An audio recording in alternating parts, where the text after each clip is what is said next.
Anong ganap sa mundo ng showbiz? Maraming celebrities ang nag-react sa pagpaslang ng isang police officer na nagngangalang Jonel Noesca sa mag-ina sa Paniki, Tarlac. Usap-usapan din ng mga netizens ang brutal na sinapit ng mga biktimang sina Sonia Gregorio, 52 years old, at ang anak nitong si Frank Anthony Gregorio na 25 years old sa kamay ni Police Master Sergeant Jonel Noesca. Binaril ng nasabing police officer ang mag-ina matapos mag-away ng mga taong involved. Sa nangyaring insidente, kinundina ng maraming celebrities ang police brutality ng nasabing krimen. Damay pa rito ang anak ng pulis na di umano'y proud pa sa ginawa ng ama.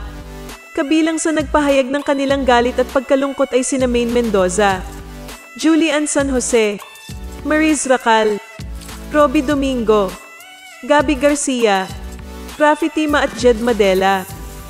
Sobra silang apektado sa trahedyang sinapit ng mag-ina, kahit pa nagbigay na ng pahayag ang otoridad na paparusahan ng public officer.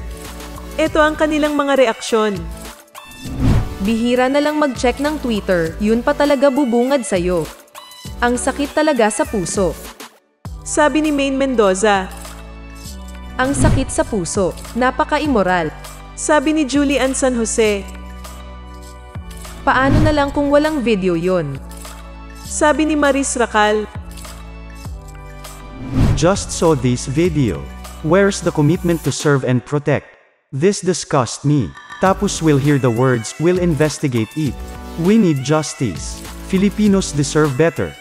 Sabi ni Robbie Domingo. When you normalize violence, it does become normal. And if it becomes normal, it will become deadly. And in a civilized world that is unacceptable. Sabi ni Rafi Tima. My father is a policeman.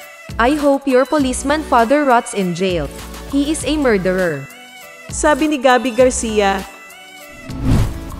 That was just pure evil. Justice for the family. That policeman should pay. Sabi ni Jed Madela.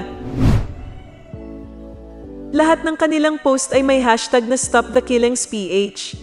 So ano sa tingin nyo? Anong silbi ng kanilang mga post? Kung hindi ka pa nakasubscribe, i-click mo na ang subscribe button at huwag kalimutan mag-like and comment.